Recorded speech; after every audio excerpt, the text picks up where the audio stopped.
斉藤兵庫県知事が連日言われない誹謗中傷を受けています。関西テレビの記事で本人の印象について、かつて総務省で働いた先輩、口調それで喋りはとっても下手だが優秀で、兵庫県の国会議員の先輩が腰が低く祖父の印象だったという根は優しい人で腰が低くと変がそうです。いや別にね、下っ端の時に腰が低いっていうのは、その人の本性かどうかでは分かんないですよね。つつましく暮らしてたけど、金持った途端にいきなり金遣い荒くなるやつとか、ポジションによって人って本性出てくるんですよ。なので、上司がいる段階ではずっと腰が低いけど、上司がいなくなって自分が一番偉くなったら本性が出ましたっていうだけなので、ポジションによってこうだったっていうだけで、その人の本心がどうなのかっていうのは分かんないんですよね。なので、俺は金持っても人間変わんないよって言ってて、金持った途端にやっぱり性格変わるやつっているんですよ。で、ぶっちゃけで、やっぱね、金持ってても人間変わんないよって言ってて、本当に変わんねえなっていう人って、100人のうち多分、2人、3人ぐらいしかいないんじゃないかな。結局なんだかんだ言って人間って今の自分の状況だとこう考えるっていうだけで、状況とか立場が変わると考え方変わるの普通なんですよ。子供大嫌いだって言ってる人が、子供ができた途端に子供大好きとかって言ったりするみたいなのもよくあるので、なので、状況と立場で人の考えが変わるのが普通なので、下っ端の時はいいやつだったけど、トップとか社長になった途端に偉そうになるやつっていうのはよく言いますよっていう。パワハラ系の上司に、うるせえよって言い返したら何も言ってこなくなりました。後悔でした。おめでとうございます。結局本当に強い人ってパワハラしないんですよね。自分が強いと思ってるポジションの人って、本質的には自分が強いと思ってるだけで強くはないんですよ。なので、自分が強いと思ってるっていうのが脅かされる状況になると素が出るんですよね。ポジションが高いから逆らってこないだろうっていう人って、どんどん強気に出るし、偉そうに言うし、言葉遣いも荒くなるんですけど、実際問題は本当に喧嘩に強い人ってそんなことあんましないんですよね。本当にめちゃくちゃ強い人って礼儀正しいし丁寧だし怒らないんですよ。要は、怒った時に、俺怒ったぞとか、殺すぞとか、これ以上言ったら殴るぞとか言わないんですよ。無言で殴って潰しちゃうんで。なので、相手を威嚇するっていう行為って、本当に強い人しないんですよね。よく喧嘩になって刺すぞ刺さないぞとかっていうので、揉めたりっていうのがチンピラ的な人だとあると思うんですけど、本当に刺す人は無言で刺してきます。これから刺すぞって予告したら避けられちゃうじゃん。なので、殺そうと思ってたら、もう最初から殺しに来てます。殺すぞとか言わないですと。なので、割とパワハラ的な相手に対して大きな声を出すとか威嚇をするとかっていう人は、実は物理のあんまり自信がないっていうことな気がしますけどね。物理っていうのは物理的な戦いって意味ね。例えばじゃあ僕自分でプログラムを書けるんですけど、プログラムを一切書けない人っていうのがプログラムをやる会社の部長になりました。で、部下が仕事ができませんっていう時にどうするかっていうと、こうやってプログラム書いたらいいんじゃないとかっていうのも言えないので、もう脅すとか怒るとか恐怖を与えることで結果を出させるっていう手段しかないんですよ。もしくはお金を払うとかなんですけど、日本の場合ってうまくいってない人にお金をあげてやらせるっていうのはないので、管理職の人が自分の能力がある場合であれば、例えばじゃあ僕がプログラム書ける場合であれば、コードこうやって書いた方がいいんじゃないとか、使用書はこうなんだから、この書き方おかしいからこうした方がいいんじゃないっていうのを、何が良くないのかっていうのをちゃんと説明して、こうやってやればいいんじゃないのっていう説明ができるんですよ。ただそれができない人の場合だと、怒るしか選択肢がないんですよね。なので僕は管理職で起こるやつって基本的に全員無能だと思ってるんですけど、とはいえ日本って多いんですよね。現場の仕事を知らないと。で、現場の仕事を知らないけれどもうまくいってない。で、その場合自分ができることというのは怒るしかない。なので、ひたすら怒鳴り散らしたり怒ったりとか、脅したりして仕事をさせると。で、結果として仕事ができるようになると。怒られたので、じゃあ怒られるの嫌だからって、じゃあその部下が頑張りました。で、そうすると、怒ったらうまくいったっていうので、怒るっていうのがより強化されるんですよ。なので、何かあったら怒ればいいし、うまくいかないやつは怒鳴りつければいいっていうのが、今までの人生でそれで仕事がうまくいってるから、それしかできないし、それをどんどん強化させてって、で、日本ってパワハラが多い理由って、無能な人ってパワハラ能力が高い方が失敗した現場の人に対して無理やりやらせることができるんですよ。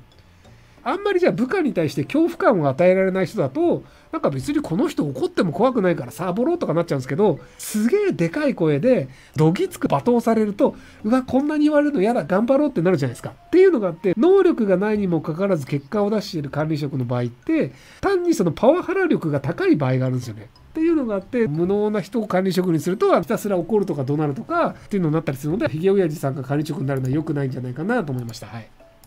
高校1年生です。1ヶ月ほど前までアルバイトをしていたのですが、社員さんのパワハラがひどく本気で死のうと思いましたが、客観的に見るとおかしいので、死ぬくらいなら何か言ってやめてやろうと思いやめれました。ですが、友人や親以外の大人に社会はそんなもん、そんな甘くないと言われる、かなりショックです。僕は将来働くために学校に行ってたのですが、学校に行く理由もわからなくなりました。自分にも悪いところがあったと思うんですが、今後起業するか生活を生きるしかないのでしょうか。まずやらなきゃいけないのは録音。パワハラをする人というのは社会にいっぱいいます。で、パワハラをされた時に、今回は泣き寝入りというのを選びました。でも、僕多分パワハラをされた時は、ボーナスだと思ってめちゃくちゃ嬉しくなると思うんですよね。パワハラというのをされた証拠があった場合って、その会社からお金引っ張れるんですよ。パワハラをやりましたっていうのが、会社としてそれが表沙汰になって、労働基準監督署に持ってかれた場合は、すげえペナルティがあるので、会社としてはそれを隠蔽したくなるんですよ。なので、隠蔽をするのためには、僕に対してこれぐらいお金を払ったら、隠蔽に協力するし、会社を辞めますよっていうと、プラスアルファでお金をくれて、辞めることができるんですよね。っていう、ボーナスがもらえるチャンスっていう認識は僕はいますと。でも、高校生だし、まだ働いたことがないので、泣き寝入りをするっていうので、仕事を辞めてお金をもらえないっていうのを選びましたと。なので、パワハラというのが目の前にあった時にっていうのは、泣き寝入りをする嫌な出来事という受け止め方をしたんですけど、僕の場合は、働かないでお金がもらえるボーナスが上から降ってきたっていう、むしろ喜ばしい出来事として受け止めるんですよ。なので、目の前に何か出来事があった時にどう受け止めるか。で、それを利用して自分はどうやって得をするかっていう考え方の問題なんですよ。考え方として何か目の前にあったことが自分にメリットがある形でどう活かすかっていうので、法律だったりとか、じゃあもしくはパワハラでどうやって儲けるかってググれば多分出てくると思うんですよね。っていう感じで嫌なことがあった時に、それをじゃあ検索なりなんなりして、それをプラスにするための何かがあるのか。で、もしくはじゃあそれをどう対処すればいいかっていうのは、割と調べれば出てくるものだと思うので、今後は泣き寝入りをするんじゃなくて、まず調べるっていうのを癖にするといいんじゃないでしょうか。人の機嫌に左右されます。八つ当たりでもきつい口調で言われると、思考がフリーズして言葉が出てこなくなってしまいます。後から考えている不人だったとか、こう言えばよかったなど浮かぶのですが、先に感情的になれると自分の意見すらわからなくなってしまいます。独り言の練習以外にいい方法があればぜひ教えてください。怒ってる相手に対して慣れてないんだと思うんですよね。冷静になって対処できれば対処できるのに、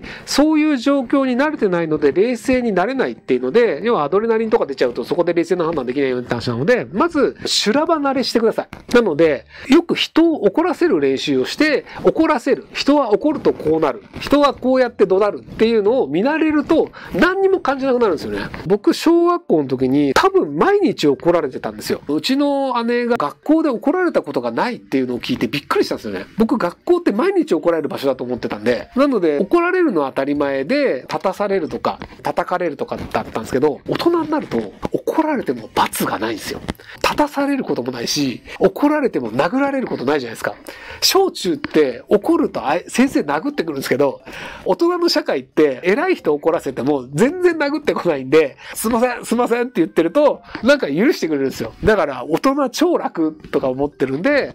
なので大人の方が多分怒らせた時のリスクが少ないので、いっぱい怒らせるといいんじゃないかなと思います。怒ってる人見ると面白くないですか？真面目な人が真面目なこと言ってるっていくらでも見れるんだけど、怒ってる人って視野が狭くなるから変なこと言うんですよ。家帰るととかさ。いや、もともと頭いい人だと思うから、そんな言わないじゃん、普通。なんか別に帰ればいいじゃん、帰りたきゃとかさ。だから普通多分ね、冷静だったら言わないようなことを頭に血が上った人は言っちゃうんですよ。っていうのを見ると、やっぱり特殊な状況で普通は見れないものが見られたっていう観光地に行った気分になるんですよ。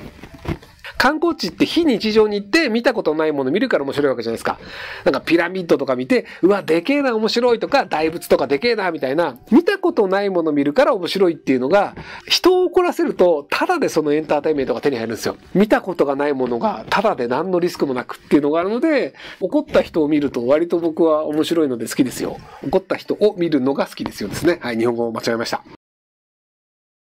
ご視聴ありがとうございます。今回の動画はこちらからの切り抜きになります。